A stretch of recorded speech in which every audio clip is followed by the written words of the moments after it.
¿Se ve la pantalla, muchachos? Sí, profesor. Perfecto. Bueno, vamos a nosotros a retomar un poco el problema que nos habíamos planteado en la última clase, ¿no? Una pregunta, ustedes pues, lograron, yo les mandé un enlace de un video la semana pasada para que vieran un poquito el video. ¿Ustedes lograron ver ese video? Algunos me dijeron que lo habían visto, que sí lo habían podido abrir. Es interesante que lo vean, oyeron, sobre todo para que pues afiancen también esta clase. De todas maneras, yo esto que voy a hacer hoy lo estoy grabando. Igualmente, ahorita más tarde lo proceso y lo pongo allí en el WhatsApp. Y bueno, y convocamos a la clase para el próximo viernes. Igualmente. ¿Ok? ¿Está bien?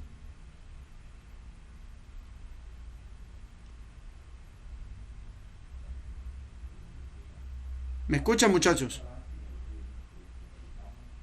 Ok, profesor. Perfecto. Entonces, bueno, vamos a un poquito a tratar de retomar el problema. Recuerden que nosotros lo que estábamos conversando un poco era que, bueno, esta parte del contenido del curso, que sería el contenido número 2 está relacionado o sigue estando relacionado con campos de naturaleza electrostática y pues el abordaje de los problemas lo íbamos a hacer desde otra metodología distinta. La metodología del abordaje de problemas ahora tiene que ver un poco con la solución de un tipo de problemas muy especial dentro del campo de la ingeniería, denominados los problemas de frontera, dentro del campo de la ingeniería y de la ciencia en general, denominados los problemas de frontera. Yo en cierto modo habíamos nosotros mostrado este ejemplo que era bastante significativo desde el punto de vista de la discusión que tuvimos, eso está grabado en las otras clases, donde bueno, sencillamente pues estábamos abarcando el problema de una lámina muy delgada, bien, donde la longitud de la lámina es mucho mayor que el grosor, por lo tanto se desprecia el grosor de la lámina, y estábamos hablando de que esta lámina tenía 4 fronteras. Bien, una frontera izquierda donde había una entrada de calor, una frontera superior que estaba perfectamente aislada, el calor ni entra ni sale. Bien, una frontera que estaba en contacto directo con una corriente de aire, es lo que se llama normalmente una corriente de convección. Y por último, una frontera inferior, la cual se encontraba a temperatura constante. Bien, nosotros hablamos un poco que para poder solucionar un problema de esta naturaleza, bien, pues tenemos que conocer cómo se transfiere el calor a través de toda la placa, dadas las condiciones del material.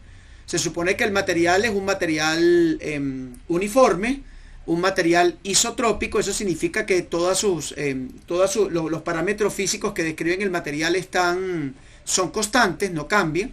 Bien, y entonces, bueno, tenemos simplemente una placa homogénea de material conductor. Entonces, bueno, en cierto modo dijimos que para poder solucionar el problema de frontera, teníamos que tener unas condiciones de frontera. Entonces, establecimos para la entrada de calor, en la condición de frontera de x igual a 0, dijimos que, bueno, simplemente Q es una función constante, y habíamos dicho que esa era una condición de Dirichlet. Bien, luego para y igual a h, que sería la frontera que se encuentra en la parte superior de la placa, el lado superior de la placa, dijimos allí que la transferencia de calor varía a 0. ¿Por qué? Porque era una superficie, era allí una frontera totalmente aislada, es decir, no entra ni sale calor. Si medimos allí el intercambio de calor nos va a dar 0. Luego teníamos la otra frontera que es x igual a L, es decir, la cara de la placa derecha, y esa cara de la placa está en contacto directo con el aire. Por lo tanto, la función matemática que define la condición de frontera allí está dada por esta relación que tenemos acá, donde h es el coeficiente de transferencia térmica y T sería la temperatura pues evaluada para esa frontera. Y la última frontera era la frontera inferior, donde y vale 0, bien, porque está totalmente acá sobre el eje X, y dijimos que allí la temperatura valía 0. Entonces fíjense, primero se define las fronteras del problema y los datos que están asociados con la frontera. Luego se definen las condiciones de frontera. Luego se define la ecuación física que rige al fenómeno y se le da solución a la ecuación física. Entonces más o menos esa es la metódica de trabajo que nosotros vamos a seguir acá en estos problemas. Bien. Entonces habíamos dicho anteriormente que bueno, como simplemente aquí pues la placa está definida para dos dimensiones que serían X y Y. Bien, toda esta ecuación que está acá, pues va haciéndose más reducida, ¿no? ¿Qué significa eso? Bueno, que la variable z de la ecuación desaparece. Bien, que Q punto, que sería la variación del calor, como el calor aquí no tiene una variación en ninguna parte porque en todos los puntos es aproximadamente constante, este término de la ecuación desaparece. Y por último, la temperatura no varía en el tiempo porque estamos hablando de un problema estático. Bien, entonces claro, cualquier derivada de la temperatura con respecto al tiempo para el caso de la placa sería igual a cero porque es decir, los parámetros y las magnitudes físicas que están relacionadas con este problemita de la placa que transfiere calor no cambian en el tiempo. Por lo tanto, todas estas partes de la ecuación desaparecen y solamente me queda la parte de X y la parte de Y de la ecuación. Y cuando uno va a solucionar el problema, lo que tiene que aplicarle es un método matemático adecuado para la solución de este problema particular. Bien, y eso es lo que vamos a aprender un poco, porque yo voy a tratar de trabajar hoy con la solución de un problema relacionado ya directamente con el campo de la electrostática. Muchachos, hasta el momento, ¿hay alguna pregunta?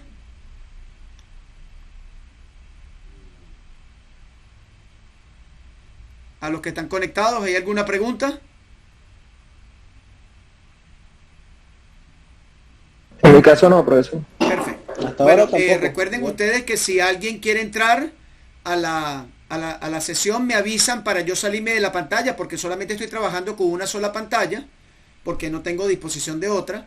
Y me avisan para yo salirme de la pantalla y darle acceso al estudiante que lo esté pidiendo, por una parte. Y por la otra, bueno, recuerden siempre, si les pregunto a alguno de los que tiene micrófono, pues activar el micrófono para decirme: no, profesor, no hay ninguna pregunta, para yo saber que estoy conectado. ¿Ok? Entonces, fíjense, desde el punto de vista de los problemas que tienen que ver, de los problemas de frontera para el caso electrostático y magnetostático, bien, nosotros estamos trabajando ahorita con el caso electrostático. Con el caso magnetostático trabajamos en el contenido 3, bien. La ecuación fundamental que rige los problemas de frontera en el caso electrostático es lo que se denomina la ecuación de Poisson, que es esta ecuación que tenemos nosotros acá. La ecuación de Poisson dice que, en este caso... Profe, dígame. Disculpe, Igna necesita entrar. Igna necesita entrar. Ok, perfecto. Vamos a salirnos y vamos a darle acceso a Igna. Listo. Igna, buenos días. ¿Nos escuchas? Bien. Voy a presentar de una vez la pantalla otra vez, ¿ok? Por favor, me dicen si la pantalla la ven, ¿ok? Ah, ¿están viendo la pantalla, muchachos? Sí se ve. Ah, perfecto. Voy a irme a la pantalla otra vez. Hola, Igna, bienvenida. Adelante. Seguimos. Ok, ¿la pantalla se ve, muchachos? Sí, profesor. Perfecto. Continuamos entonces, como les decía. Entonces, fíjense, en este contenido 2, la ecuación principal con la que vamos a trabajar nosotros es esta ecuación que se encuentra acá en la diapositiva, en la pantalla de la diapositiva. A esta ecuación se le denomina la ecuación de Poisson, bien, y es la ecuación que se utiliza para trabajar directamente con problemas relacionados con condiciones de frontera en el caso electrostático. Bien, si uno revisa un poco lo que sería la estructura de la ecuación y las variables, las magnitudes físicas y los parámetros que están relacionados con la ecuación, pues uno lo que puede ver es que, bueno, el operador lambda es el operador que le corresponde directamente a la magnitud que queremos medir aquí, que es el potencial eléctrico. Bien, ese operador es un operador que pues le aplica una operación, valga la redundancia, a el potencial eléctrico de una doble derivada parcial, que ya vamos a ver más adelante cómo desarrollar esto. Y por supuesto, aquí en este caso, epsilon 0 sería la constante dieléctrica del medio, en este caso el vacío, en el caso de que estemos trabajando con el vacío. Y si estamos trabajando con otro medio, estaríamos en medios materiales, que ese tipo de problemas no lo vamos a tocar nosotros acá. Y por otro lado, en este caso ρ sería la carga libre que se encuentra dentro del problema físico. Bien, dentro del problema que vamos a resolver. Entonces, yo quiero trabajar directamente con un problema de esta naturaleza para ver un poco cómo trabajar con la ecuación y cómo ir trabajando con todo el problema general. Bien, recuerden ustedes que en este caso pues delta, que en este caso sería pues el coeficiente o la constante de acoplamiento de la ecuación. De acoplamiento de la ecuación de lo que sería la ecuación general que nosotros estuvimos revisando en las clases anteriores, bien, que está representado aquí por 1 entre epsilon 0, y ese sería la fuente, la fuente del campo. Y recuerden ustedes que la fuente del campo electrostático es la carga eléctrica, bien, ya sea la carga eléctrica puntual en una configuración o individual, o ya sea directamente pues un conjunto de cargas muy grande que tenga que manejarse el problema no como una configuración, sino que el problema tenga que manejarse como una distribución de carga. Bien, entonces bueno, bien, entonces vamos a tratar de, voy a presentarles acá, déjenme salirme acá de esta pantalla y voy a colocarles a ustedes una pantalla que es un pizarrón. Se está viendo la pantalla perfectamente, muchachos.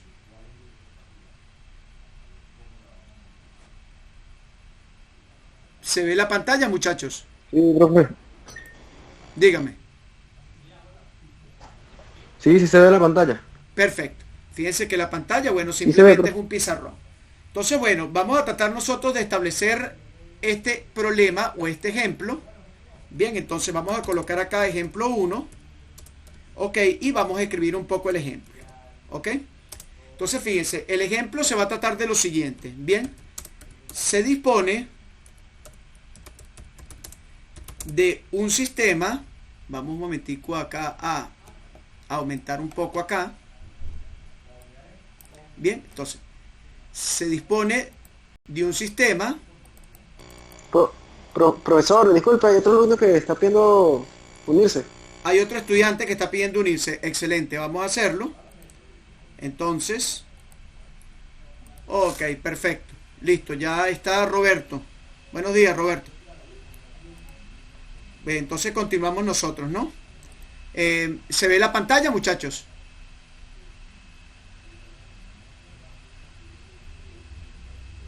Profesor, una pregunta, ¿usted está escribiendo en la pantalla Yo, o es una lámina que tiene? no, yo estoy escribiendo en la pantalla. Ah, no, entonces no No se se ve. ve. ¿Quién es No se está viendo. la Muy lámina? bien. Vamos entonces a compartir la pantalla. Déjenme un momentico y me dicen ustedes. Voy a salirme de la pantalla que estaba anterior y les voy a compartir la nueva pantalla, que es la pizarra donde vamos a resolver el problema. ¿Estamos claros? Ok. Ahora sí me dicen si la pantalla la profesor. están viendo. ¿Sí se ve la pantalla? Ahora sí, profesor. Perfecto. Sí, Entonces, ahora fíjense. sí. Claro, esta pantalla es como una especie de pizarrón donde yo voy a ir trabajando, ¿bien? Entonces, como les dije, vamos a tratar de resolver un problema de frontera que tenga que ver con el caso electrostático. Por favor, préstenme mucha atención y necesito que me vayan preguntando y vayan interviniendo y me vayan respondiendo. Entonces, fíjense, voy a construir el problema, ¿no? Entonces, se dispone de un sistema constituido por dos cascarones cilíndricos. Profe, ¿cómo está solicitando unirse? Ok, perfecto. Vamos a darle. Yo ya estoy aquí, César. Perfecto. No, Cobo ya está. César, Cobo ya está. Ok, ok. Ah, ok. No, ya he visto aquí, listo. Tranquilo, continuamos entonces. ¿Se ve la pantalla, muchachos? Sí, profesor. Perfecto. Entonces, se dispone de un sistema constituido. Bien. Vamos a plantearnos el problema. Vamos a escribir acá bien la palabra constituido. Por dos cascarones cilíndricos conductores. ¿Ok? Los cascarones cilíndricos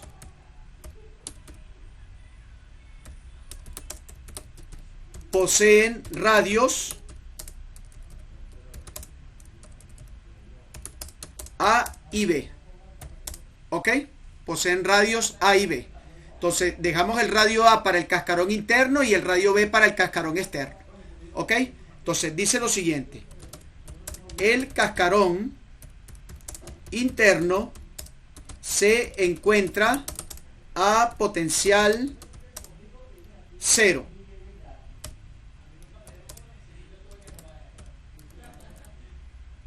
y el externo se encuentra a potencial B sub 0. ¿Ok? ¿Estamos claros hasta ahí, muchachos? ¿Están viendo bien la pantalla? Sí. Perfecto. Entonces, fíjense. Sí. Se pide. Entonces, vamos a escribir acá. Se pide entonces, letra A, obtener la expresión del potencial eléctrico tomando en cuenta que no existe carga libre. ¿Por qué? Porque toda la carga se encuentra asociada a cada una de los cascarones que tengo allí. Es como si tuviera un condensador cilíndrico. El condensador cilíndrico simplemente va a tener carga distribuida. Una placa del condensador se encuentra a potencial 0 y otra placa del condensador se encuentra a potencial B sub 0. Bien. Y la pregunta B es obtenga una expresión para el campo eléctrico. Vamos a colocar acá entre los cascarones.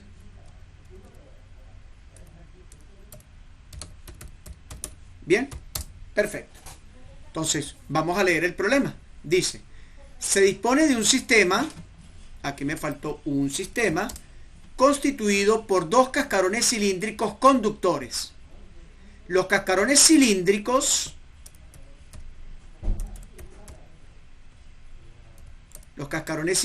poseen radios A y B.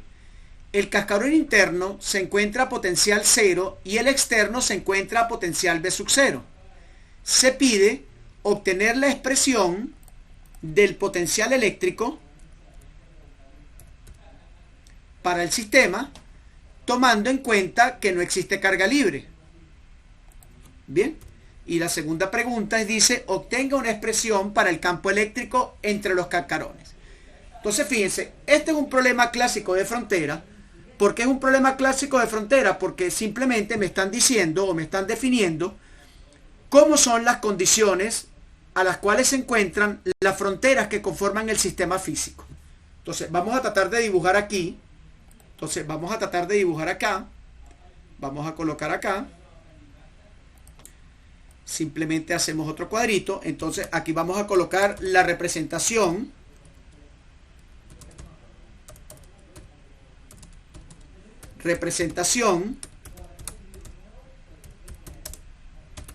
del sistema.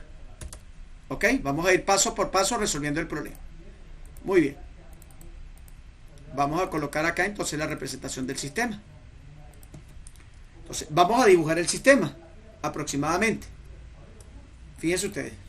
Entonces, bueno, primero tenemos dos cascarones. Vamos a colocar aquí. Aquí teníamos nosotros el cilindro 1. Allí, por supuesto, muy aproximado. ¿Ok? Vamos a borrar esta parte que quedó un poco torcida. Tiene que tener un poquito de paciencia con la cuestión porque estos lapiceritos son difíciles de utilizar. ¿Ok? Aquí tenemos el primer... Y luego tenemos internamente otro cascarón.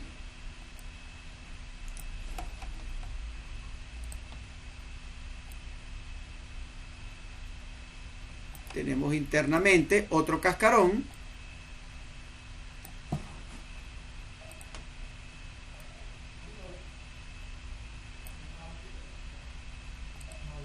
Sí, déjame ver un momentico a ver si logro. Ajá.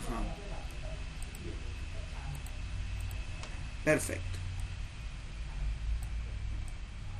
Aquí se encuentra el otro cascarón. Ok, entonces me dice que uno de los cascarones tiene radio interno A y el cascarón externo tiene radio B. ¿Ok? Entonces me dice, fíjense lo que me dicen después, el cascarón interno se encuentra a potencial 0. Quiere decir que el cascarón interno está conectado directamente a ¿quién? Está conectado directamente a tierra. ¿Por qué está conectado directamente a tierra? Porque me dice que bueno, que su potencial vale 0. Entonces saco desde el cascarón interno y coloco el símbolo físico de la Tierra. ¿Ok? Ahí se encuentra conectado a Tierra.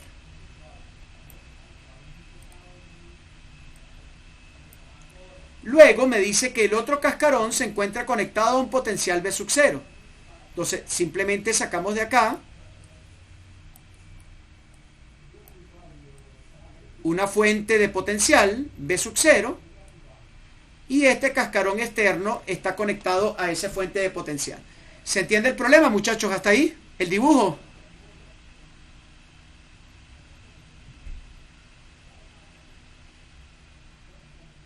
¿Preguntas? ¿Podría explicarlo otra vez, profesor? Disculpe. Ok, fíjense. El problema dice que se dispone de un sistema constituido por dos cascarones cilíndricos conductores. Los cascarones cilíndricos, uno está inmerso dentro del otro. Bien, fíjense ustedes que el cascarón interno simplemente está acoplado con el cascarón externo. Luego el problema dice que los cascarones cilíndricos poseen radios A y B. El cascarón interno, es decir, el cilindro interno, se llaman cascarones porque no están llenos, son vacíos. El cascarón interno tiene radio A y el cascarón externo, que sería el cilindro más grande, tiene radio B. Luego me dice que el cascarón interno se encuentra a potencial cero. Como el cascarón interno está conectado a potencial cero, bueno, desde allí debe salir un cable que conecta el cascarón interno directamente con tierra, porque sabemos que al estar el circuito conectado a tierra, ¿cuánto vale el potencial? El potencial vale cero, ¿correcto? Luego me dice que el cascarón externo se encuentra conectado a un potencial V sub 0. Entonces debo sacar otro cable que vaya directamente a una fuente de potencial, en este caso la fuente tiene potencial V sub 0, y debo conectar la fuente directamente con el cascarón externo. Entonces aquí tenemos un cascarón a potencial V sub 0 y el otro cascarón a potencial 0. Fíjense que no hay carga libre por ninguna parte. ¿Se entiende mejor acá el problema? Sí, profesor. Perfecto. Muy bien. Ya establecido el dibujo, bien, yo voy a ir pasando poquito a poco. Ya establecido el dibujo, ahora debemos establecer una segunda parte para el problema. Debemos establecer las condiciones de frontera del problema. ¿Ok? Entonces, fíjense, ¿cuántas fronteras tengo, muchachos? ¿Cuántas fronteras tengo?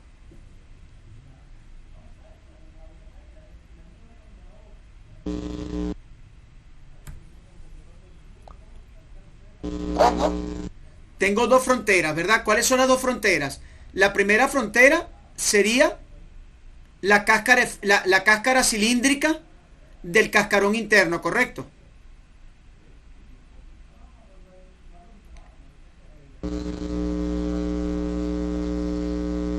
Bien. Y la segunda frontera sería la cáscara cilíndrica del cilindro externo. Bien, es decir, fíjense, vamos a escribir eso. La primera frontera sería que para R igual a A, ok, para R igual a A, bien,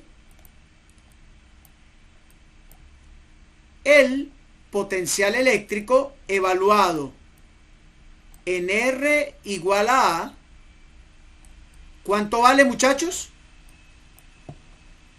0. Vale 0. Perfecto. Muy bien. ¿Cuál sería la siguiente condición? Para R igual a B, el potencial eléctrico evaluado en R igual a B, ¿a cuánto será igual, muchachos?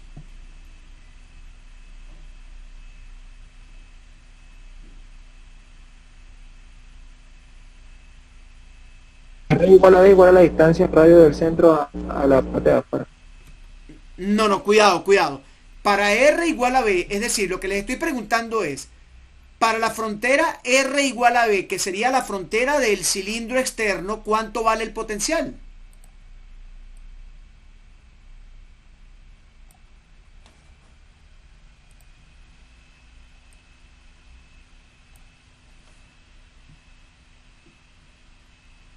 ¿No sería también cero, profesor? Si el No, potencial del cascarón... sería B sub cero, porque recuerden que el cascarón externo está conectado a tierra, es decir, a potencial cero, y el cascarón externo está conectado a la fuente. ¿Y la fuente, qué voltaje tiene la fuente?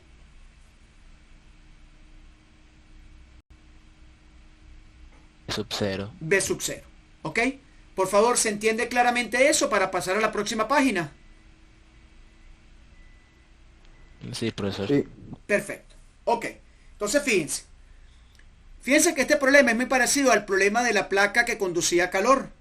En el problema de la placa que conducía a calor teníamos, ¿cuántas fronteras? Teníamos exactamente 4 fronteras porque era un problema bidimensional. La pregunta es, ¿cuántas dimensiones tiene este problema? Porque fíjense ustedes, primero, ¿qué coordenadas serían las coordenadas que le corresponden a este problema? Que serían las coordenadas que son simétricas con el problema, lo que significa, ¿cuáles son las mejores coordenadas? Si yo tengo un cilindro, las coordenadas que se deben aplicar deben ser las coordenadas cilíndricas. ¿Ok? Porque en cierto modo, pues, simplemente son las coordenadas que definen a una figura geométrica como un cilindro. Si el problema es de una placa, las coordenadas que le corresponden a una placa son coordenadas cartesianas, X, Y y Z. ¿Bien? Ahora, si tengo el problema de una esfera, ¿qué tipo de coordenadas le corresponderían a la esfera? Unas coordenadas de tipo esféricas. ¿Ok? Entonces, dependiendo de la geometría del problema, uno escoge el sistema de coordenadas. Nosotros en este caso escogeremos para este problema, como el problema es un cilindro, vamos a escoger nosotros un sistema de coordenadas cilíndricas. ¿Se entiende por qué estamos escogiendo las coordenadas cilíndricas, muchachos?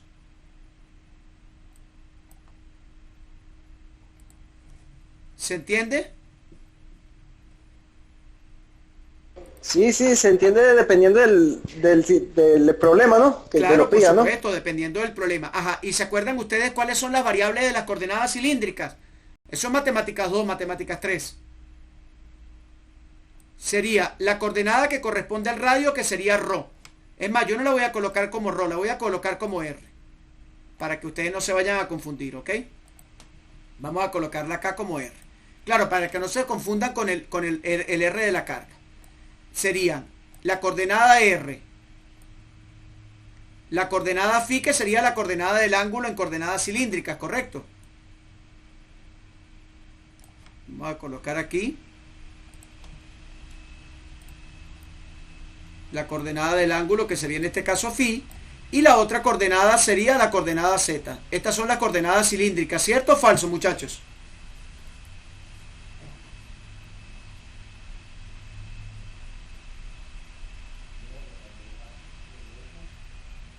Sí, correcto. Correcto. Entonces, vamos a repasar un poco antes de pasar a la próxima lámina. Tenemos el enunciado de un problema que está relacionado directamente con calcular el campo electrostático utilizando las condiciones de frontera que el problema me está dando. ¿Cuáles son las condiciones de frontera que el sistema me está dando? Bueno, el problema me está diciendo que yo tengo un sistema constituido por 2 cascarones cilíndricos que son conductores. Los cascarones cilíndricos tienen toda la carga almacenada, por supuesto, en su superficie, como ocurriría con cualquier cascarón. El problema me está diciendo que tengo 2 fronteras. Las fronteras son la frontera de la cáscara interna y la frontera de la cáscara externa. Por lo tanto, tengo pues allí 2 fronteras únicamente para definir el problema. Me está diciendo que para la cáscara interna se encuentra conectada a tierra, por lo tanto el potencial eléctrico para esa cáscara es igual a 0.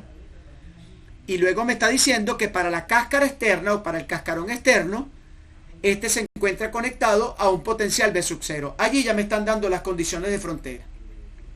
Fíjense ustedes que las condiciones de frontera para este problema son condiciones de Dirichlet. ¿Por qué son condiciones de Dirichlet? Porque son condiciones que están asociadas a una función de la magnitud física involucrada, porque aquí tenemos, ¿cuál es la magnitud física fundamental de todo este problema? El potencial eléctrico. A partir del potencial obtenemos el campo y viceversa. Pero lo que queremos obtener ahorita es la parte 1 del problema, que es el potencial eléctrico para todo el sistema. Entonces, ¿qué ocurre? Aquí me están dando a mí las 2 condiciones de frontera. Me están diciendo que para R igual a A el potencial vale 0 y que para R igual a B el potencial vale B sub 0. ¿Por qué? Porque para R igual a A tengo la cáscara interna y para R igual a B tengo la cáscara externa. Esas son las dos fronteras.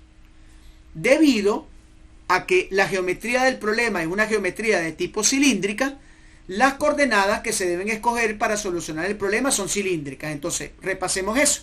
Si el problema está compuesto por una placa o por un sistema plano, las coordenadas que le corresponden son las coordenadas X, Y, en este caso y Z, que son coordenadas cartesianas, sencillas. Si el problema está relacionado directamente con una geometría cilíndrica, las coordenadas que le corresponden al problema deben ser coordenadas de tipo cilíndricas. Y si el problema está asociado con una esfera, las coordenadas que le corresponden son esféricas. Esos son los tres tipos de problemas que nosotros vamos a resolver, coordenadas cartesianas, esféricas y cilíndricas. Y cuando determinamos si una es cilíndrica o esférica, profe, le dice el problema. Claro, el problema te lo dice. Yo he podido haber cambiado el problema y en vez de decir que tenía dos cascarones cilíndricos, te hubiera dicho que tenía dos cascarones esféricos. ¿Cierto? ¿Sí me entiendes? ¿Y qué pasa, por ejemplo, cuando es como el caso del problema del examen, que era una circunferencia, tal te indica y hace lo mismo, algo así? Bueno, lo que pasa es que para lo que pasa es que el problema del examen no era un problema de frontera.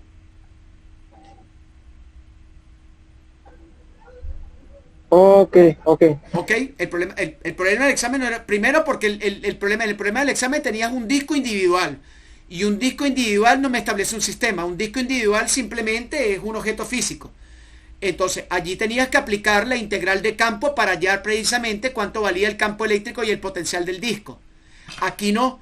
Aquí tienes un problema donde no conoces la carga, sino que lo que conoces es el potencial de un sistema conformado por dos objetos físicos que son los cascarones cilíndricos. Entonces, este es un problema de frontera totalmente distinto a aquel.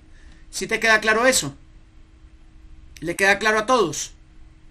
Sí, profesor, sí. Perfecto, Sí. perfecto. Ok, entonces fíjense, vamos a continuar nosotros. Entonces, establecemos el sistema, definimos las condiciones de frontera y luego definimos las coordenadas que vamos a utilizar. En este caso, por ser un par de cilindros, definimos coordenadas de tipo cilíndricas. Bien. El cuarto paso que nosotros debemos aplicar, bien, es la ecuación física que vamos a utilizar. Y siempre vamos a utilizar la misma ecuación física, que sería la ecuación de Poisson. Entonces, vamos a escribir la ecuación de Poisson acá, en una segunda hoja. Se ve perfectamente la hoja nueva, ¿verdad? Sí, profesor. Perfecto. Sí, profesor, se ve. El cuarto paso es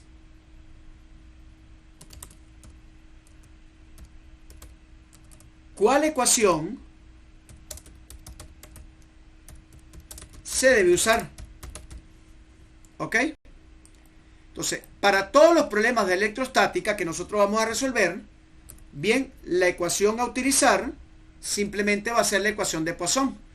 Vamos a escribir la ecuación de Poisson. La ecuación de Poisson, como lo vimos nosotros en la lámina anteriormente, en la diapositiva, sería el laplaciano del potencial eléctrico. ¿Ok? Miren, yo voy a quitar este símbolo y simplemente vamos a utilizar el potencial eléctrico con la B mayúscula para que sea más familiar para ustedes. ¿Les parece?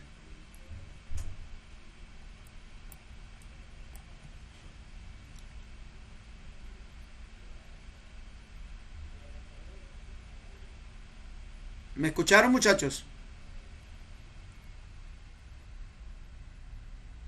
No, vuelvo a repetir que no lo escuché. Claro que, bueno, que la ecuación original tiene aquí una letra griega. La letra griega la voy a eliminar simplemente y voy a colocar la B de potencial. ¿Ok? Para que sea más familiar. Es lo que decía, que si estaban de acuerdo con ese cambio. Sí, sí. Perfecto.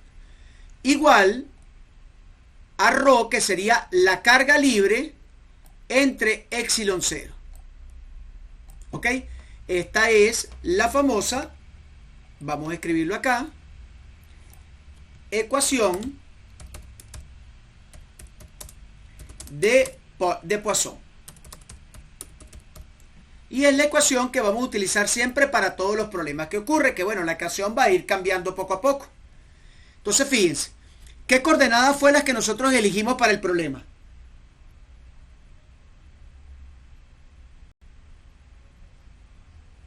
Las coordenadas esféricas, ¿no? No, las cilíndricas, correcto.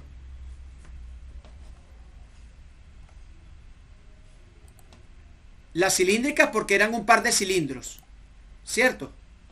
Entonces, ¿cómo elegimos? Vamos a escribirlo aquí. ¿Cómo elegimos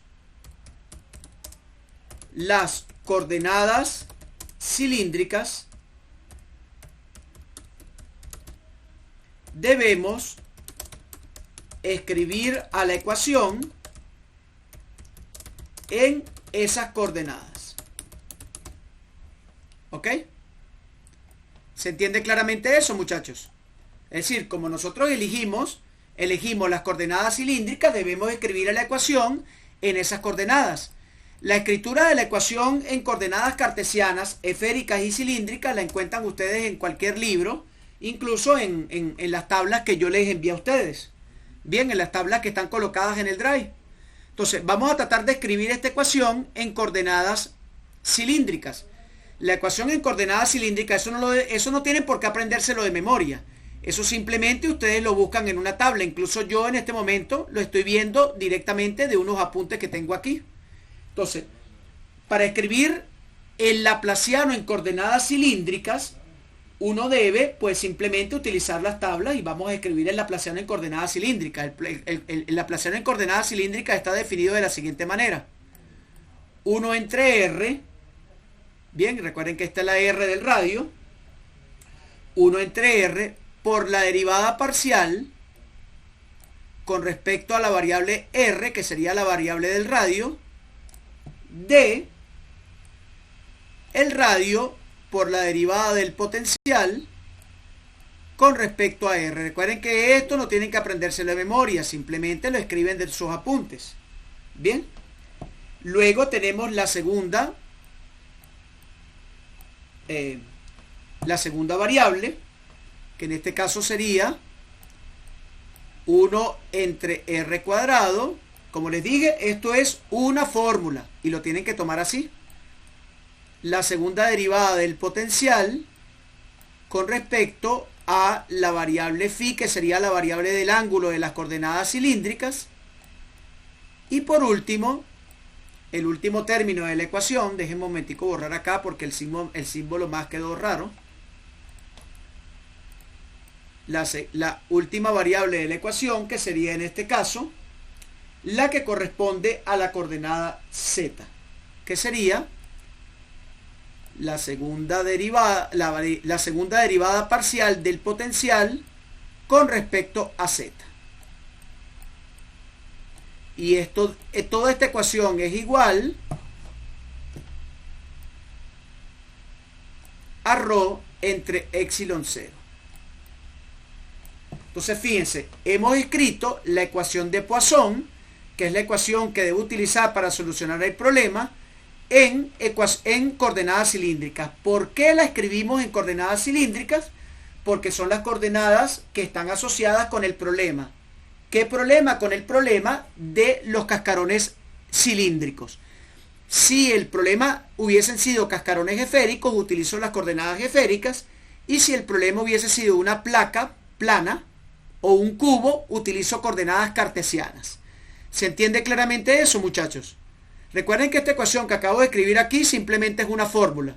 Una fórmula que la toman directamente de las tablas, la buscan de internet. Recuerden que yo les mandé a ustedes, hay una carpeta en el Drive que tiene unas tablas. De esas tablas sacan cómo se escribe el laplaciano, cómo se escribe la divergencia, el rotacional en coordenadas cartesianas, esféricas y cilíndricas.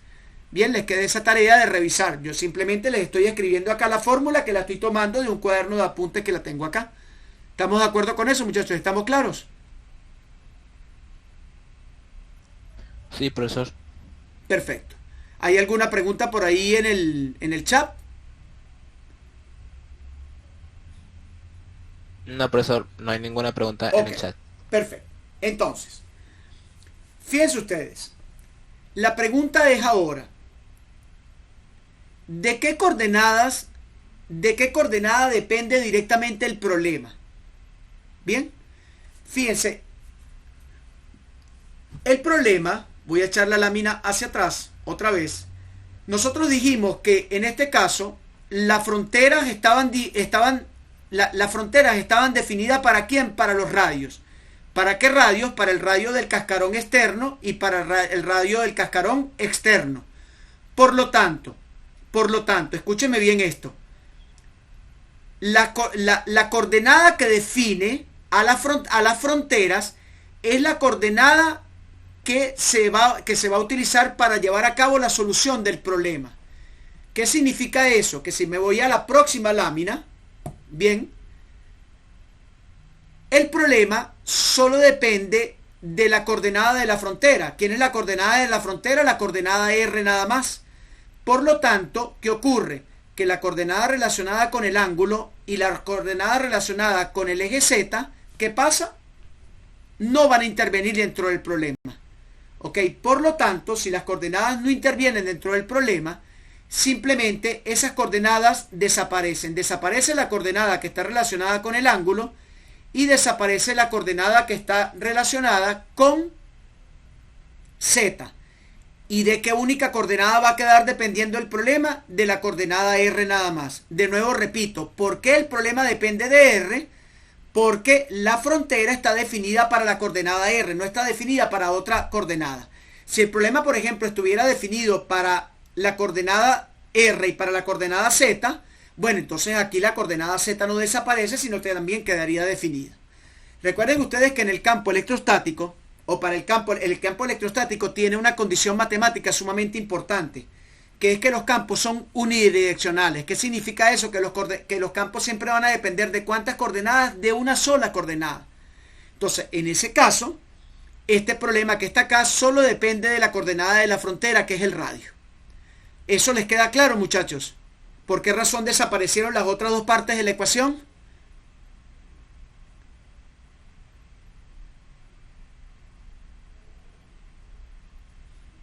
Profesor, ¿podría repetir esa última parte? Ok, fíjense.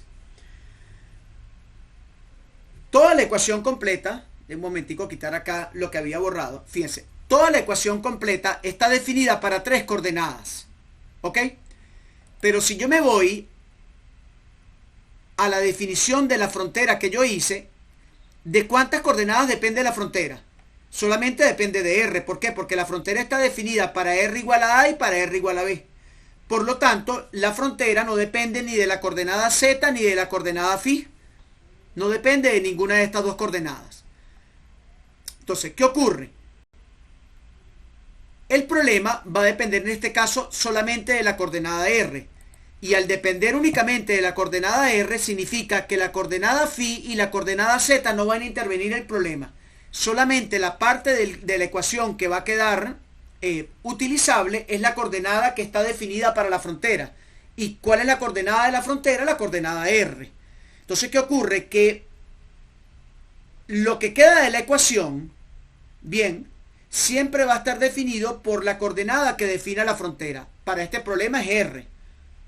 Pero para otro problema puede ser otra coordenada y eso lo veríamos más adelante con otro problema distinto. ¿Se entiende el asunto? Sí, profesor. Perfecto. Pero, Entonces, pero ¿por qué se elimina también ese R al cuadrado? bueno, porque está multiplicando. Al eliminarse este término, se elimina todo el término completo. Recuerda que esto es un coeficiente. 1 entre R cuadrado multiplica la derivada de B con respecto a phi. Al eliminarse la derivada de B con respecto a phi, me queda 0 multiplicado por esto que me da 0. O sea, la cuestión es que esto me da 0. ¿Correcto? ¿Por qué?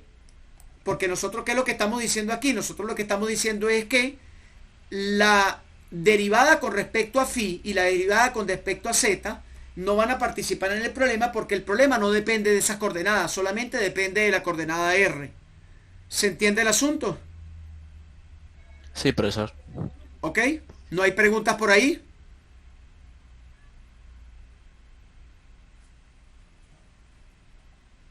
¿No hay preguntas? Bueno, continuamos entonces. Esto implica, entonces, ¿qué me quedó de la ecuación? me quedó, vamos a escribirlo acá, solamente me quedó los términos que están allí, me quedó 1 dividido entre R, y me quedó la derivada con respecto a R de R por la derivada de B con respecto a R. Y eso va a ser igual a ρ por epsilon 0. Pero recuerden que hay una cosa importante que me dice que en el problema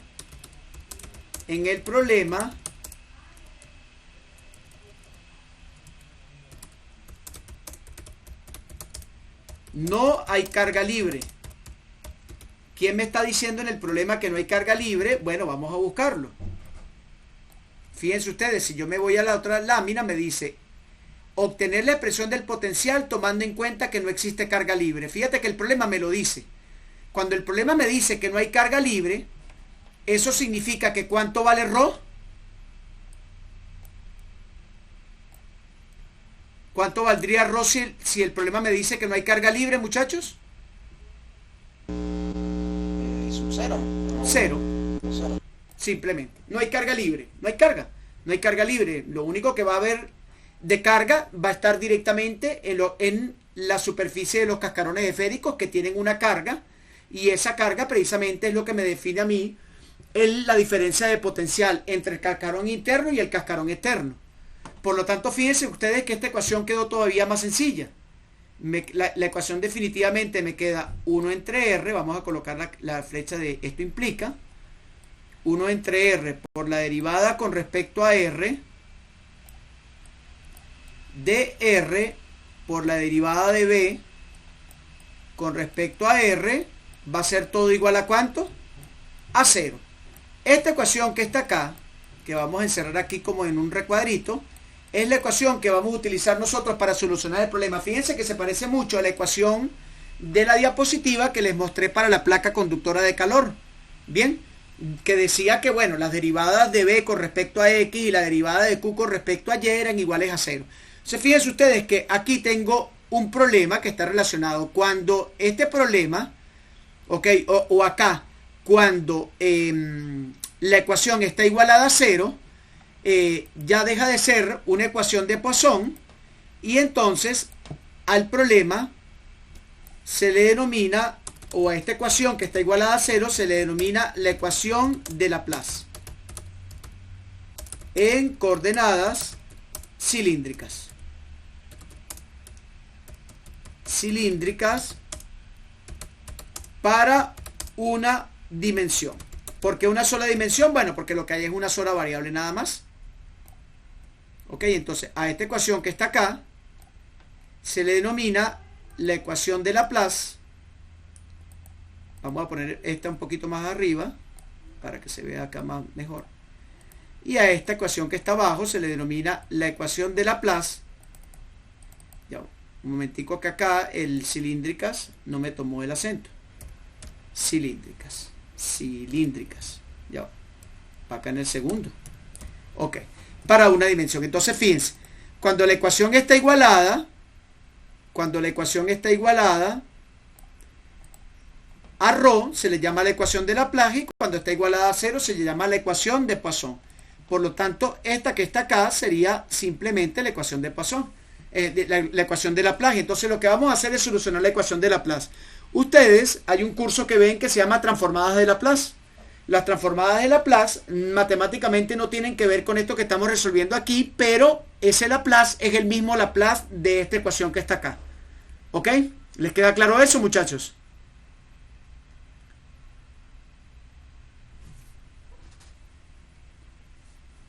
¿Alguna pregunta antes de pasar a la siguiente lámina?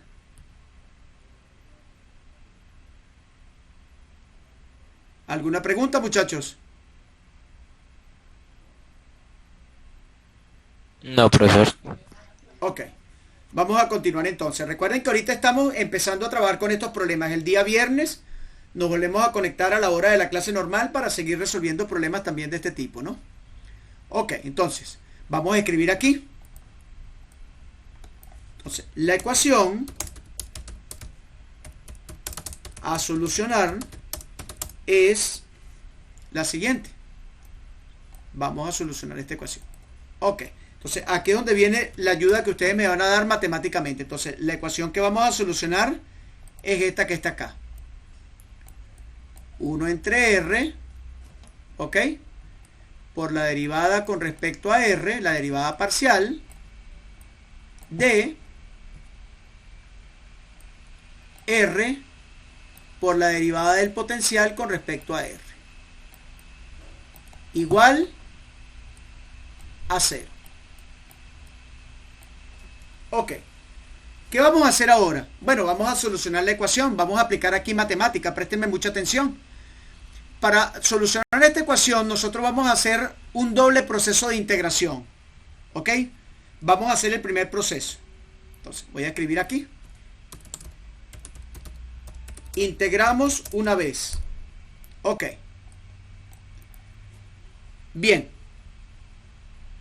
La pregunta es, fíjense ustedes, muchachos, por favor, préstenme mucha atención porque aquí necesito que tengan bien abierto el cerebro para que me respondan esta pregunta que les voy a hacer a continuación. ¿Cómo soluciono matemáticamente este problema? Fíjense. Aquí me está diciendo que la derivada de lo que está dentro del paréntesis con respecto a R es igual a 0. Escuchen bien. Si la derivada de lo que está dentro del paréntesis con respecto a R es igual a 0, ¿a qué es igual lo que está dentro del paréntesis?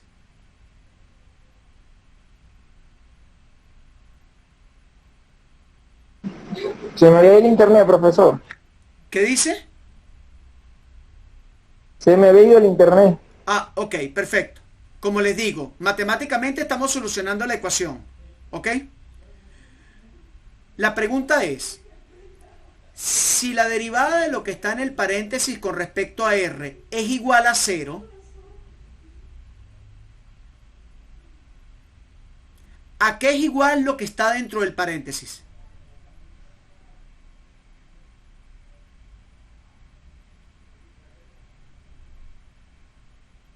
¿Cuándo la derivada... ¿Ya cómo? Ok, vuelvo a preguntar otra vez. Fíjense, vamos a hacer algo aquí primero.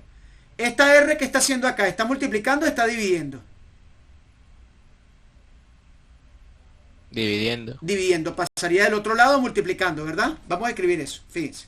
Sería la derivada parcial con respecto a R de R por la derivada parcial con respecto a R es igual a 0 multiplicado por R. ¿Ok? Muy bien. Vamos a colocar acá. A 0 multiplicado por R. Vamos a colocar aquí un símbolo de multiplicación. ¿Cuánto vale 0 multiplicado por R, muchachos?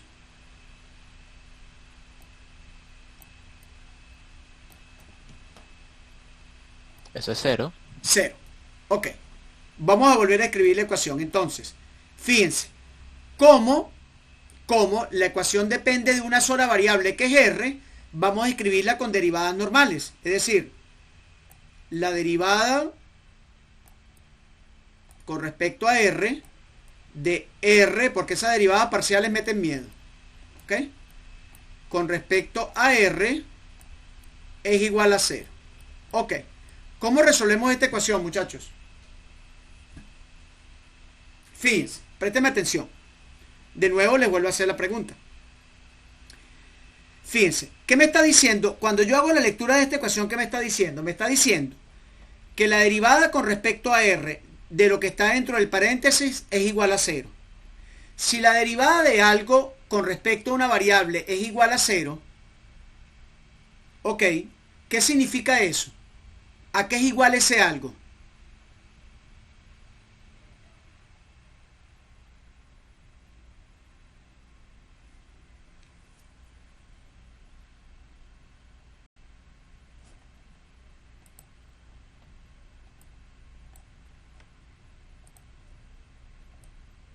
Vuelvo a repetir la pregunta. Si la derivada de lo que está dentro del paréntesis con respecto a r es igual a 0, lo que está dentro del paréntesis, ¿a qué es igual?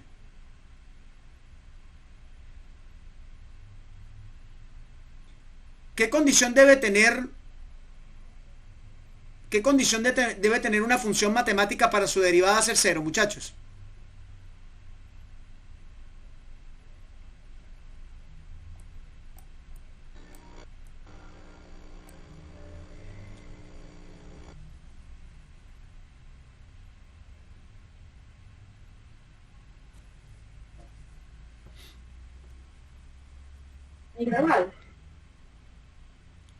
¿Qué condición debe tener una función matemática para, si no pasamos, es decir, fíjense algo, si nosotros Dos no variables.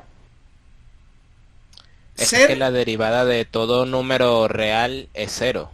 ajá, por lo tanto, ajá, y a un número real, ¿cómo lo puedo llamar en el ámbito de la física?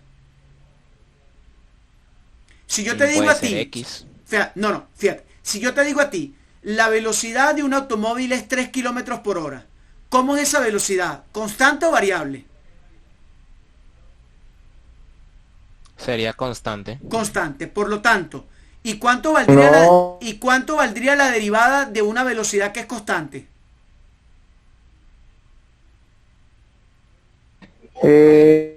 cuando la derivada de la velocidad constante, espera, ¿Cuánto vale la derivada de una constante, muchachos?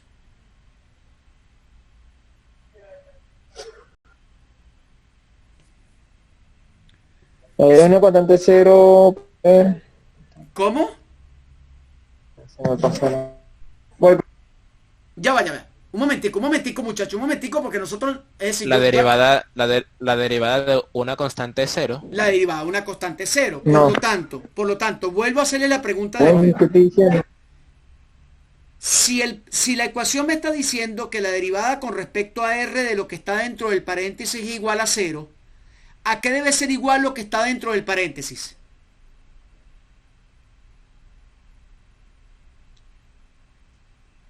Cero. Es decir, ¿esto a qué debe ser igual? Esto que está aquí, ¿a qué debe ser igual? O sea, para que la derivada con respecto a r de lo que está dentro del paréntesis sea cero, esto que está aquí, ¿a qué debe ser igual? A un valor, a una constante. Simplemente, si yo llamo a esto simplemente la constante a, vamos a decir que a en este caso, ¿qué cosa es? Una constante.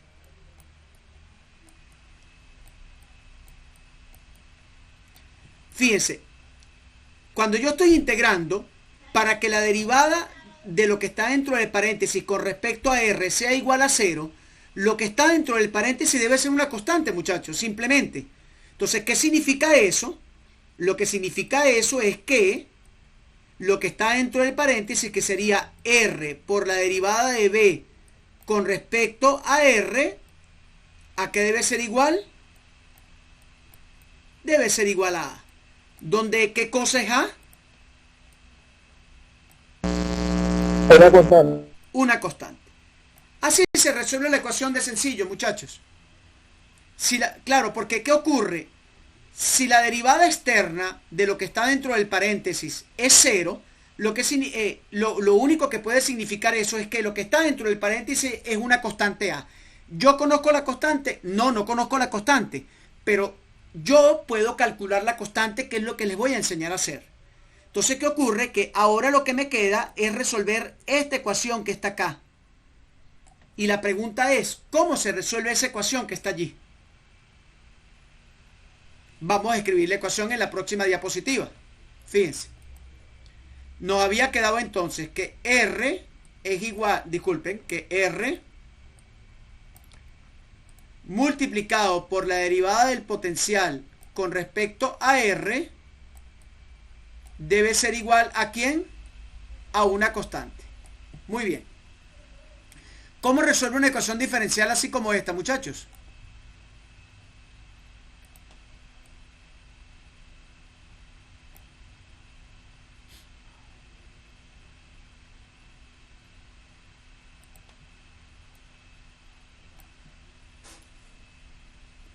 Separo variables.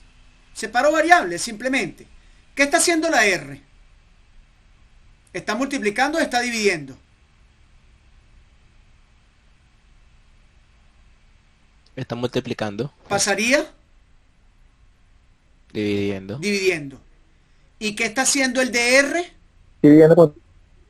¿Qué está haciendo el Dividiendo. DR? Está dividiendo, pasa a multiplicar.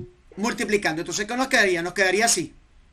DB va a ser igual. No tengan miedo de contestar, ¿ok? Porque aquí, si alguien se equivoca con lo que está respondiendo, nadie lo va a matar.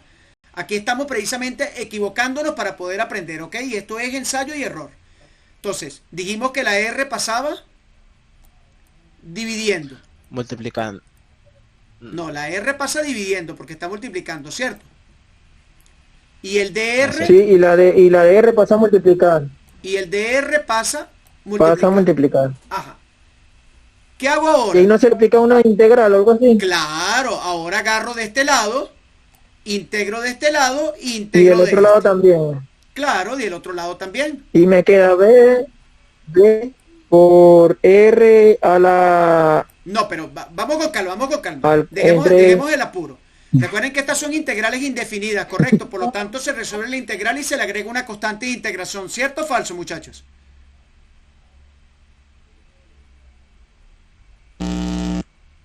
¿Cierto? Ok. ¿Qué cosa es una constante? ¿La puedo sacar de la integral?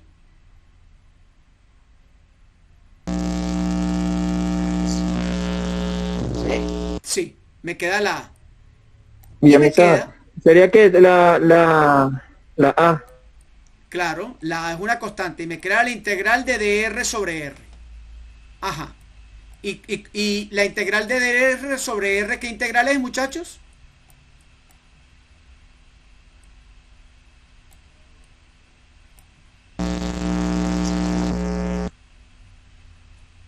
Muchachos, la integral de Sería dr sobre R...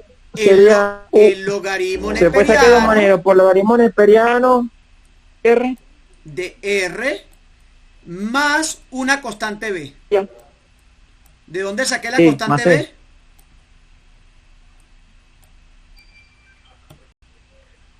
¿De dónde aparece la constante b? Del proceso de integración indefinido, ¿correcto? ¿Cierto o falso? ¿Del Cierto. peso? Claro. Ok, fíjense ustedes, ya tengo una ecuación para el potencial. ¿Qué no conozco de esta ecuación? Yo conozco a A.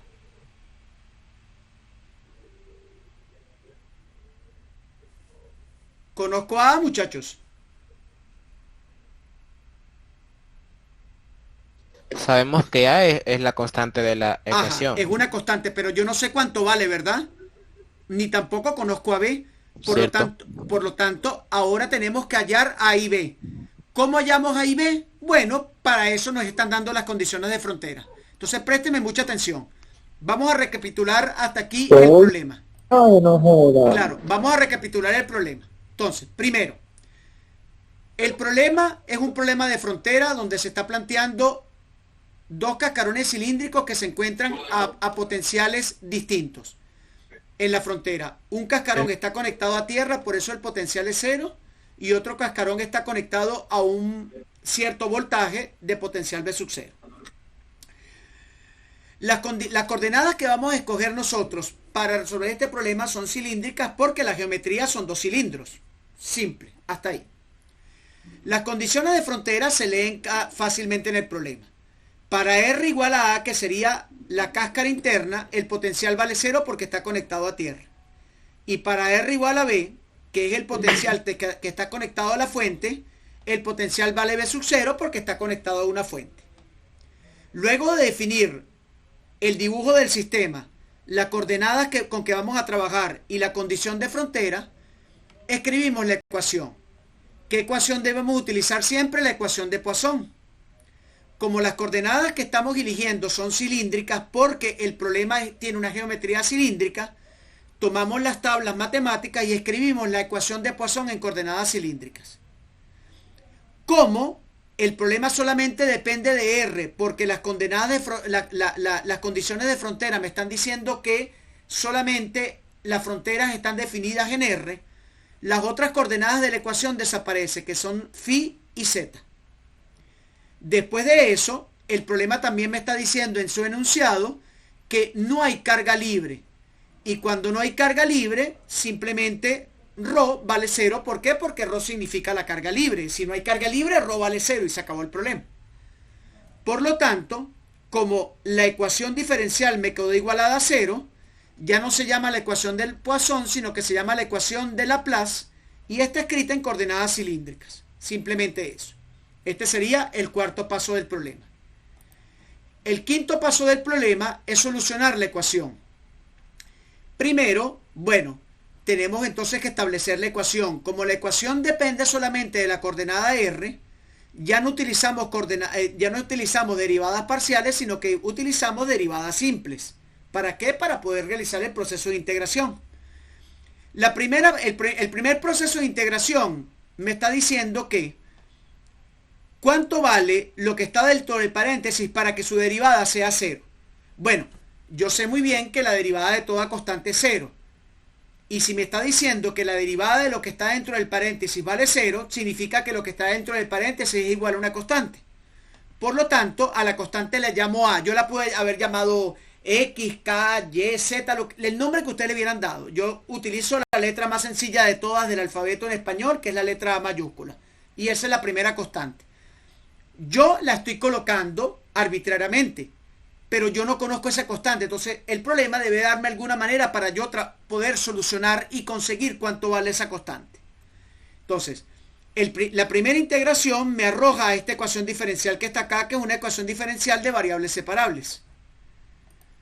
Cuando voy a solucionar la ecuación, simplemente la R que está multiplicando a la derivada la paso dividiendo, y el diferencial de R, que en este caso está conformando la ecuación, lo paso simplemente multiplicando.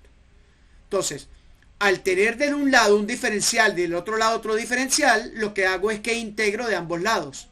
La primera integral me da b, y la segunda integral saco la constante a fuera del integral. Todavía yo no conozco la constante a, vamos a ver cómo se calcula, y me queda la integral de dr sobre r, pero todos saben muy bien que la integral de dr sobre r es una integral de tabla. La integral de dr sobre r simplemente es el logaritmo neperiano de r, y al término, y por ser una integral indefinida se le agrega una constante. Entonces a esta ecuación, a la cual vamos a llamar la ecuación 1, es la ecuación que nosotros vamos a resolver. Usted me dice, bueno, profesor, pero ya no está resuelta la ecuación. No, está resuelta solamente a medias. Conozco la forma de la ecuación, la estructura, pero no conozco ni a ni a b. ¿Cómo hallo y a b? Vamos a ver cómo hallamos a y b. ¿Preguntas hasta acá, muchachos? ¿Se entendió el recuento del problema? Sí. Perfecto. Vamos a ir a una próxima lámina. Entonces, fíjense. Con esta ecuación que tenemos nosotros acá, vamos a escribirla de nuevo. B es igual a A por el logaritmo neperiano de R más B. Entonces, vamos a escribir algo acá importante. Como no conocemos a A y a B, o como no conocemos las constantes, vamos a escribir en minúscula todo, como no conocemos las constantes A y B,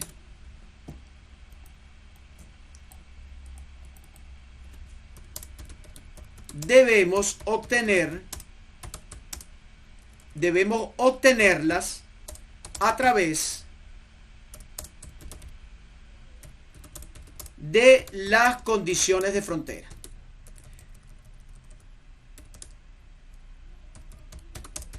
Es decir, que si un problema no me deja bien establecido cuáles son las condiciones de frontera, tendrá solución, muchachos.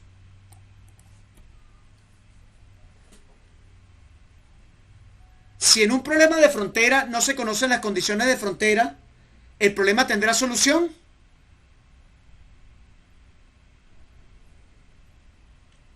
Yo digo que no, profesor. No, no tiene solución.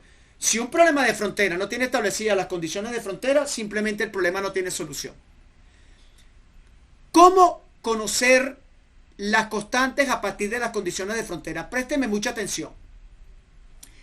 Si yo me devuelvo a la primera diapositiva, me dice que la primera condición de frontera es que cuando R vale A, es decir, en la frontera que está del cascarón interno, el potencial vale 0. Y la segunda condición de frontera me dice que cuando R es igual a B, el potencial vale B sub 0. Vamos a aplicar esas condiciones. Entonces, vamos a aplicar aquí la primera condición de frontera. Vamos a escribir aquí. Primera condición. Fíjense que estoy yendo con mucha calma y vamos a seguir trabajando así de esa manera en las próximas clases para ir aprendiendo a trabajar. Después que ustedes aprendan a trabajar con esto, bueno, el conocimiento matemático que van a obtener es bastante importante. Bien, la primera condición de frontera entonces me establece que cuando R es igual a el potencial evaluado en R igual a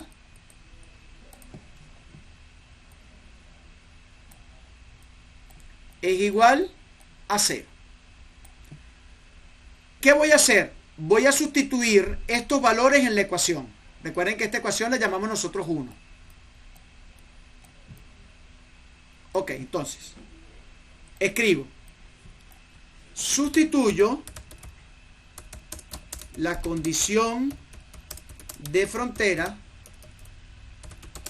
en 1, que sería la ecuación 1. Ajá. ¿Cómo hacemos esto? Fíjense, muy fácil. Entonces, tenemos el potencial es igual a A por el logaritmo neperiano de R más B. Ok, si yo sustituyo, me quedaría B es igual a logaritmo neperiano de R más B. Al yo sustituir, B pasa a ser igual a 0. ¿De dónde saco eso? Porque me dice que para R igual a el potencial vale 0. Igual a por el logaritmo neperiano de R. Pero ¿quién es R? R es A minúscula, que sería el radio, más B. ¿Lo están viendo, muchachos? Y de aquí simplemente despejo a B. B va a ser igual a menos A logaritmo neperiano de A minúscula, que sería el radio. Entonces, fíjense, aquí tengo cuál sería la forma de la primera constante. Vamos a llamar a esto 2. Pregunta con el primer paso que acabo de hacer, muchachos.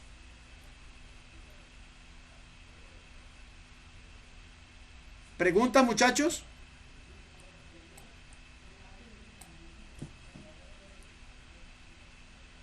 No, profesor, ninguna. Fíjense ustedes que todavía B quedó en función de A, por lo tanto el problema no se ha solucionado. Vamos a aplicar la segunda condición de frontera. Entonces, fíjense.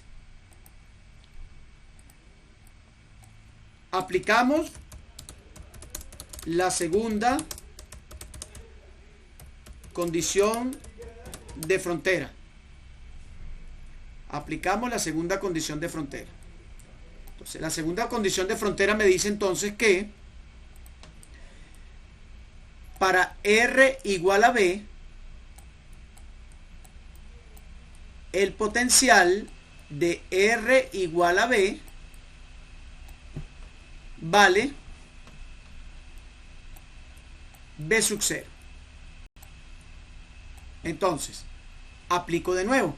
Entonces, de nuevo vuelvo a agarrar y sustituyo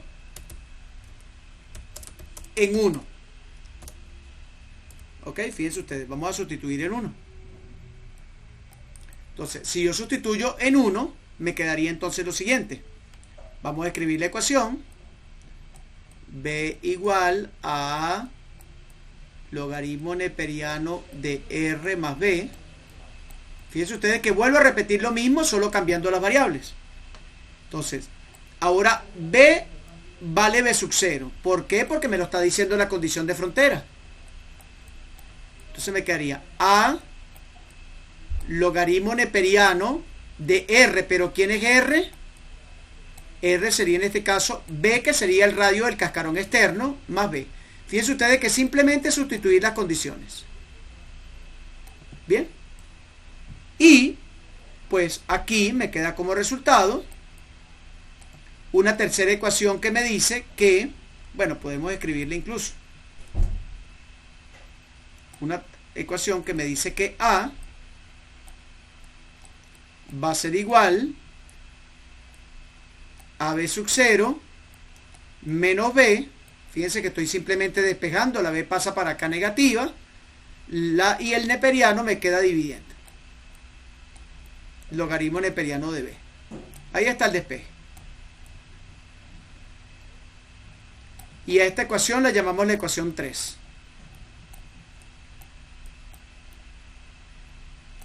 ¿Se entiende lo que hice, muchachos?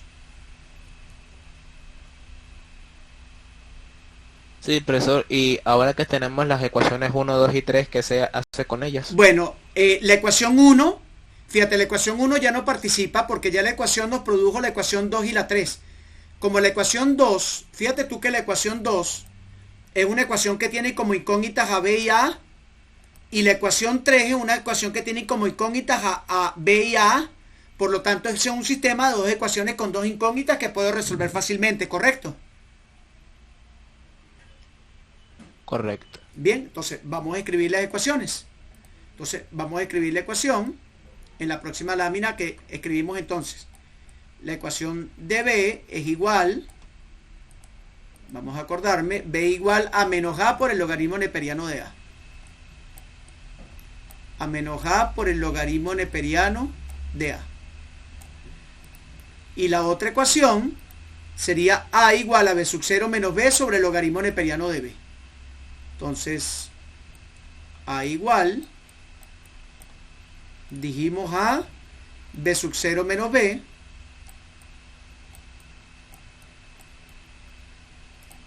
sobre el logaritmo neperiano de B. Si yo combino estos dos sistemas, sustituyendo a aquí, bien, recuerda que esta sería la ecuación 2 y esta sería la ecuación 3, ¿correcto? Fíjate, ¿qué puedo hacer? Puedo hacer lo siguiente. Sustituyo a 2 en 3. Sustituyo a 2 en 3. Ok, ¿cómo me quedaría eso? Entonces, si sustituyo a la ecuación 2 en la 3, me quedaría así. A igual a B sub 0 menos B. Pero ¿quién es B? Toda esta ecuación que está arriba, que sería la 2. Me quedaría menos A logaritmo neperiano de A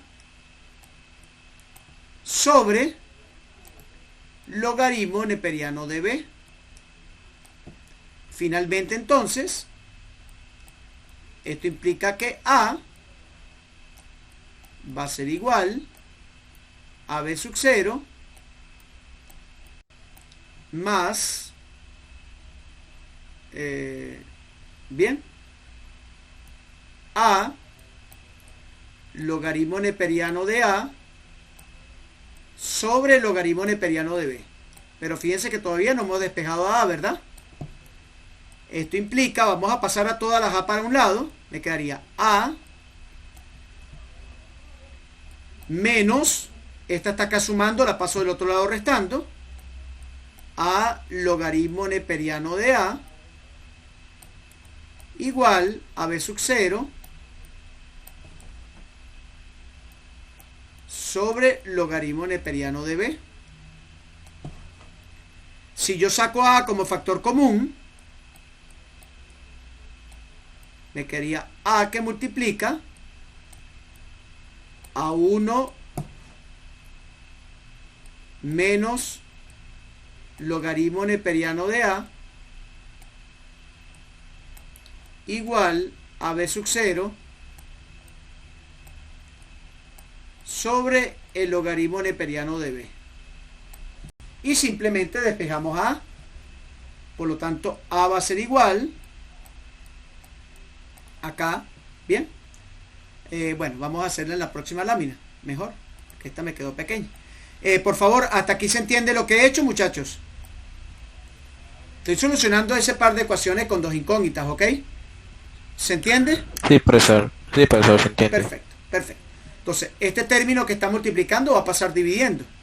Simplemente me quedaría lo siguiente. A va a ser igual. Entonces sería AB sub 0 dividido entre 1 menos logaritmo neperiano de A, o sería simplemente así, logaritmo neperiano de B, por 1 menos logaritmo neperiano de A. Entonces fíjense ustedes que ya sé cuánto vale la constante A, porque fíjense ustedes que la constante A quedó en función de B sub 0, que se conoce en el problema, de B, que sería el radio del cilindro externo, que se conoce el problema, y de A, que sería el radio del cilindro interno, que se conoce en el problema. Fíjense ustedes que ya sé cuánto vale la constante A. ¿Y qué es lo que hago ahora? Vamos a llamar a esta la ecuación 4. Entonces, ahora lo que voy a hacer es que voy a sustituir a la ecuación 4 en la ecuación 2 para hallar B. Entonces, vamos a hacerlo. Sustituyo la ecuación 4. Disculpen, por favor, que aquí escribí en mayúscula. Voy a escribir en mayúscula. Sustituyo la ecuación 4 en la 2. Bueno, al sustituir la ecuación 4 en la 2, bien, bueno, simplemente me va a quedar lo siguiente. Entonces me va a quedar entonces de que B va a ser igual, vamos a ver cuál es la ecuación 2, menos A por el logaritmo neperiano de A. Entonces me quedaría menos A, pero A es toda esta cosa que está acá, que sería B sub 0, logaritmo neperiano de B, por 1, menos el neperiano de A, todo esto por el neperiano de A. El neperiano de A queda dividiendo o multiplicando. No, queda multiplicando. Vamos a colocarlo acá.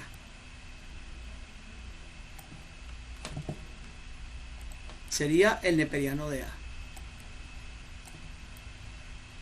Y fíjense ustedes que ya tengo a B, porque B también me quedó en función de B sub 0, del logaritmo neperiano de A y del logaritmo neperiano de B, y A y B las conozco y B sub 0 también.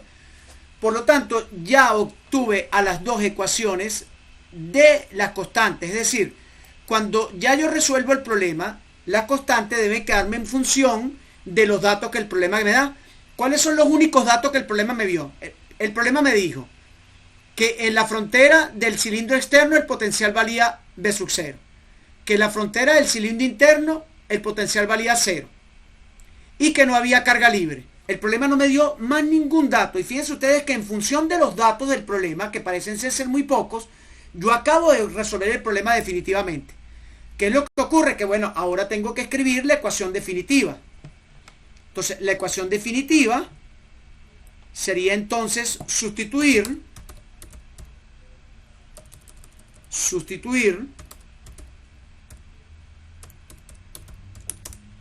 A y B en la ecuación original, que era la 1. Entonces, ¿cómo me quedaría esa ecuación finalmente? El potencial, que es una función de R, va a ser igual a A, que sería entonces B sub 0 por el logaritmo neperiano de B, 1 menos el neperiano de A, fíjense ustedes que estoy colocando A, vamos a cerrar esto entre paréntesis, por el logaritmo neperiano de R más B. Fíjense ustedes que esta ecuación que estoy escribiendo es la original, esta que está acá, A por el logaritmo neperiano de R más B. A ya lo hallamos y B también, lo que estoy haciendo es sustituyendo simplemente. Y B sería entonces, bueno, aquí vimos que tenemos, bueno, podemos encerrar entre paréntesis, menos B sub 0 por el logaritmo neperiano de A sobre logaritmo neperiano de B, 1 menos el logaritmo neperiano de A. Cierro paréntesis y cierro paréntesis acá. Esto que acabo yo de conseguir es la solución del problema, porque fíjense ustedes que esta ecuación que está aquí sería la ecuación de potencial para todo el sistema formado por los dos cascarones cilíndricos, lo cual está en función de el radio A, el radio B y el potencial B sub 0. Fíjense que aquí no hay otro dato distinto que no sean. Si a mí me llega el problema a dar como solución un dato distinto que el problema no me esté dando, hay que regresarme porque la solución del problema es totalmente errada. Entonces, esta ecuación que está acá representa el cálculo de la parte 1 del problema. Escucho preguntas, comentarios. Preguntas, comentarios, muchachos. Profesor, ¿y ese logaritmo neperiano de A que multiplica al final de la ecuación 4? No, yo lo que hice fue pasarlo para acá multiplicando B sub 0. Eso fue lo que hice. Simplemente. Ok. Claro, porque el orden de los factores no altera el producto, ¿no? ¿Correcto? Porque están multiplicando. Eso lo puedo hacer porque está multiplicando. Si estuviera sumando o restando fuera distinto. Claro, al final de cuentas este más por menos me da menos. Y yo borro el más que está aquí, borro el menos que está aquí y pongo el menos por fuera. Entonces, esta ecuación que está acá es la ecuación del potencial. ¿Ok? Yo voy a dejar el problema hasta aquí y lo voy a seguir resolviendo en la clase del día viernes, que vamos a ver clase igualmente a las 11 de la mañana. ¿Ok? Para que estén pendientes, ya retomamos la clase otra vez los viernes, si Dios quiere, para no estar complicándonos con otro día. Yo voy a dejar este problema aquí, voy a procesar este video, se los voy a colocar más tarde para que el video lo vean de aquí al viernes, repasemos el problema y podamos ir a la segunda parte del problema y plantearnos otro problema. De ahorita en adelante lo que vamos a hacer es resolver problemas que tengan que ver con la ecuación de Poisson y de Laplace, porque eso sería ya para ir montando el segundo parcial que tiene que ver directamente con este tipo de problemas. ¿Estamos claros todos? Sí, profesor. Perfecto. Sí, quedamos con eso, profesor. Entonces, bueno, quedamos así entonces. Voy a dejar de presentar acá. Y bueno, que tengan buenas tardes. Igualmente, profesor. Y Feliz tarde. entonces